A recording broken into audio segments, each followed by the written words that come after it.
Good afternoon. How are you today? Well, the Thomas Jefferson part is that it's 40 degrees and it's dropping a degree every few moments. So, first day back to real work, and there's no wind to speak of, so that's pleasant. I have been hearing people talking about the rights and privileges of our former criminal president.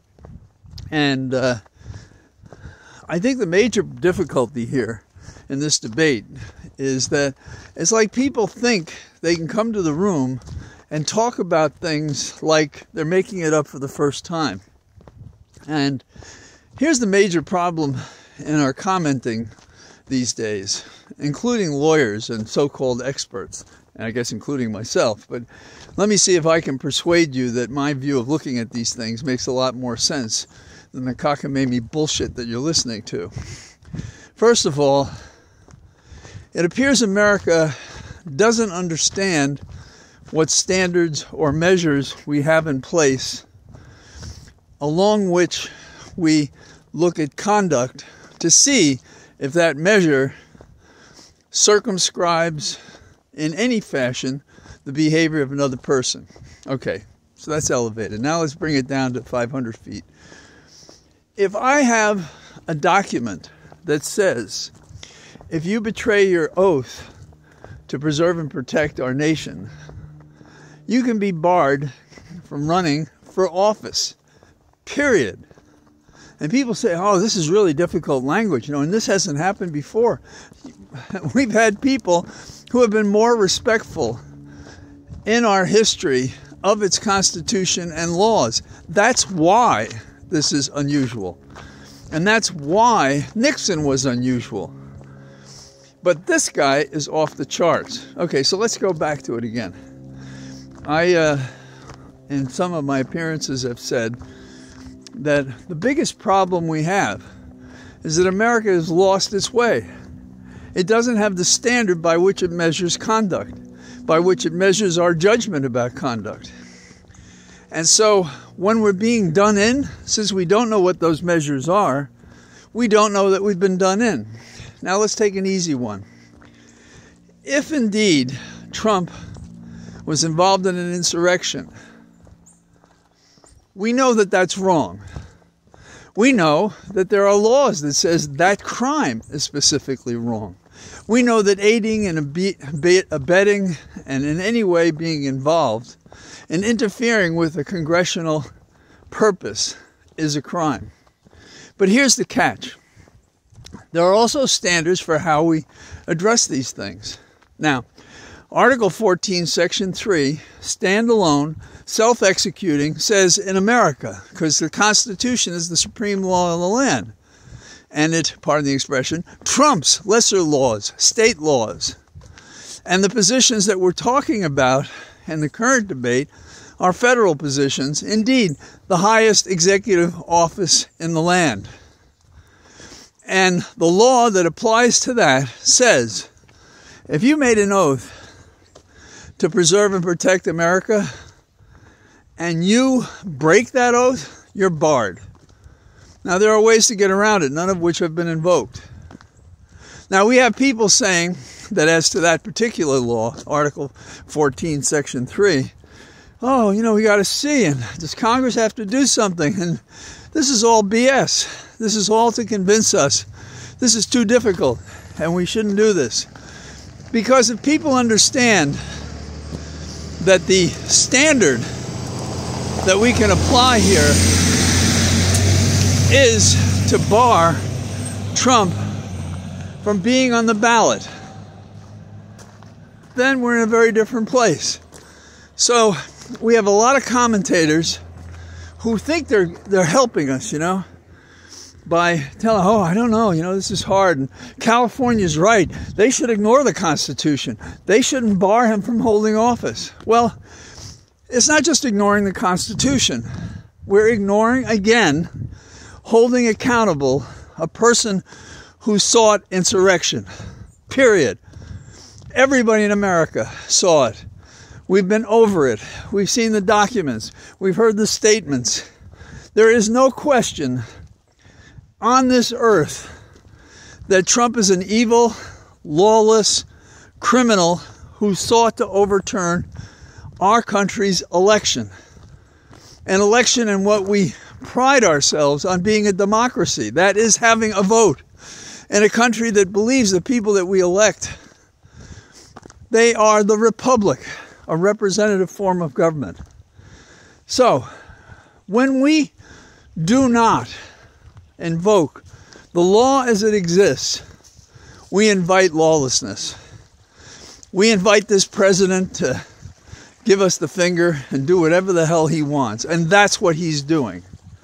And we think that his delay is sufficient to counter the violation that should be prosecuted by barring him. And when I say prosecute, I'm talking about a certain kind of proceeding that is not criminal. It is civil. It is barring a person from office.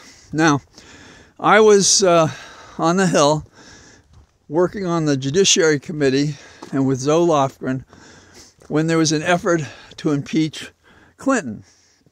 And we proposed and studied a lot of law on this. And the standard that compares an impeachment or this barring from office with a criminal prosecution is very clear. And it's clear this way. If you're impeached, you're only removed from office. It's not a criminal proceeding. It may seem similar, but it's different.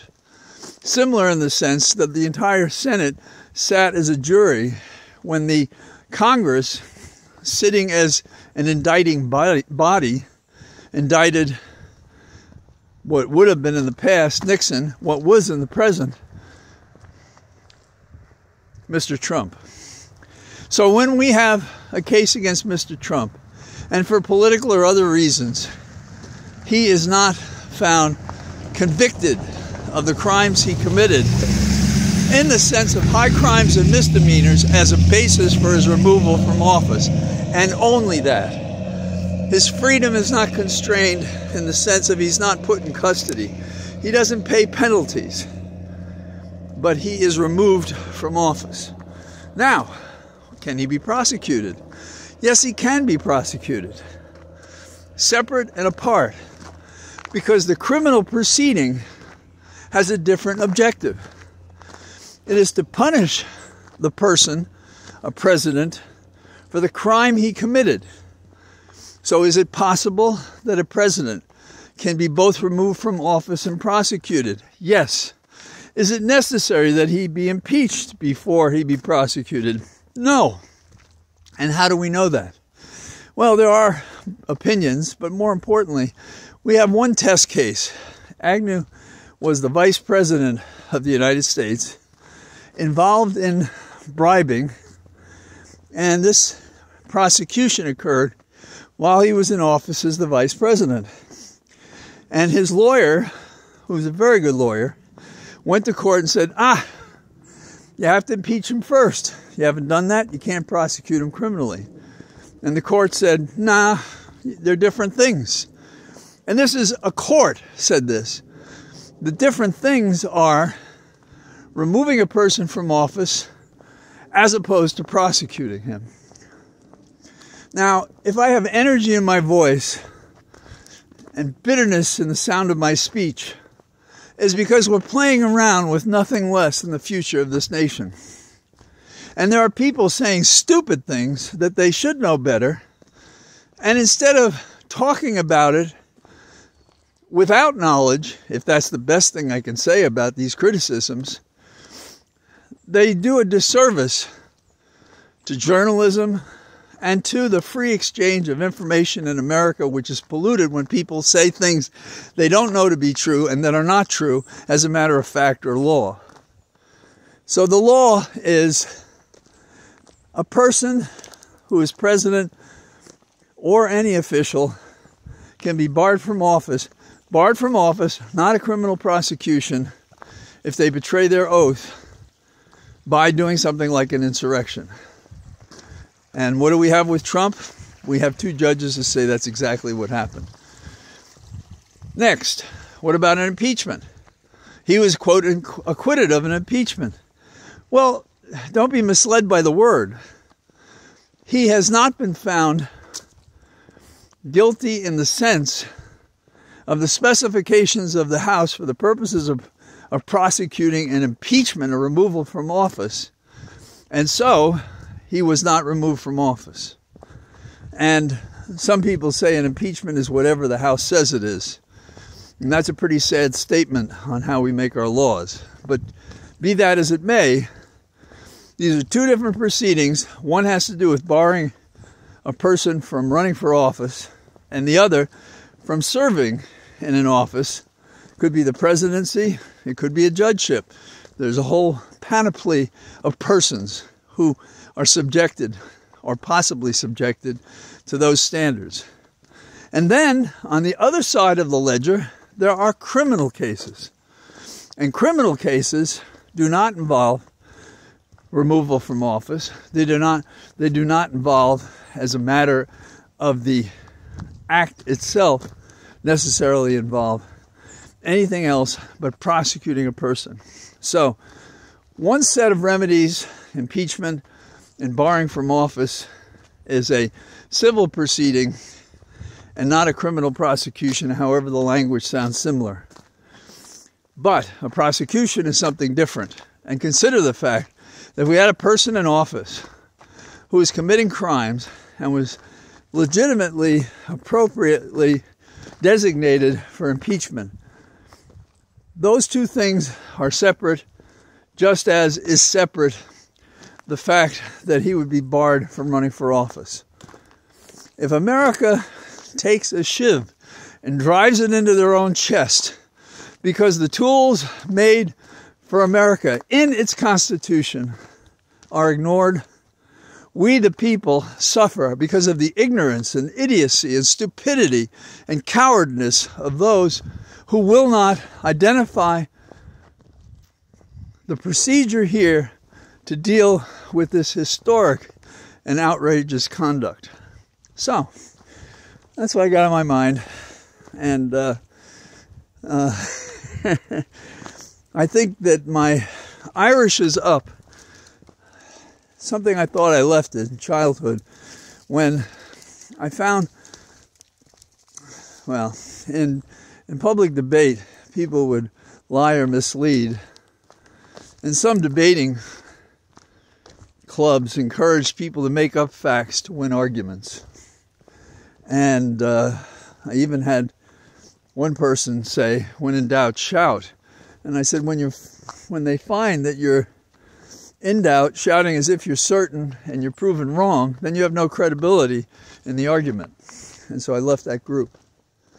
And now we have people saying things that I think are what they want to have happen rather than what is possible to happen. And it appears that many people comment just to put down the remedy this nation needs that is found in our Constitution. In the past, I've said, my dad always said, a poor workman blames his tools. We have a poor workman, many of them, who won't even use the tools available. And to the extent they are involved with them, they don't know what to do with them. Now, what's the good news? The good news is our special counsel filed a brief today in the Court of Appeals, basically saying that what Trump has to say about immunity is frivolous and wrong. In the Supreme Court of the United States, he said about the same thing. The Supreme Court is going to be looking at this, and we have our experts talking as if we can trust the Supreme Court. We have three people that I think, if they said something, even if I disagreed with their result, I would believe that it was well-founded and that it would not lose the trust of the people because of the way they've conducted themselves. But we have six who are impossible to predict, who have put at risk our republic because they have become so political that they make the law what they need it to be rather than what a dispassionate person would find the law to be based on the facts before the court. Now we have public people that want to be considered well because they think it is better to have an order with bad law and to respect the authors of that law than to say the law has been misapplied. This is akin, in my opinion, to the overturning of Roe v. Wade. They did it because they had the power. You can't respect a decision that's made that way, particularly when before us is something that haunts us going back to Bush and Gore. When Bush became president because the Supreme Court jumped the gun and decided the case for Bush. Gore gets points for being respectful in defeat by a court decision that in the decision itself said it had no precedential value on any other case after that. Exactly the opposite of what we're taught in first-year law school and legal method is the method by which we arrive at the law that applies in a single case.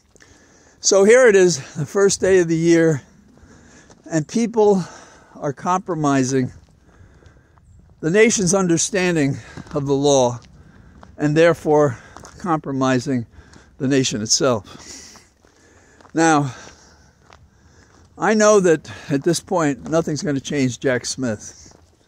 I believe somebody would be hard put to alter his course, and I think he's on course. I think the AG in New York, I don't think she's going to be pushed away from what she believes is right and true. I'm hoping the New York DA also does what he needs to do. I'm hoping Chutkan will at some point say, that's it, we're going to get ready, so that we have this trial of Trump while we can still convict a man who has not yet won or stolen by cheating and lying and thieving another presidential election, and I'm talking about Trump. So, I hope you are not distressed by my remarks. Maybe I have too much energy from the holidays. So, and it doesn't hurt that Holly seems to be on the mend, fingers crossed. We're not out of the woods yet, but she's significantly better. So, I say good evening to you on my walk in my cathedral of trees, and I look forward to talking to you tomorrow. Bye-bye.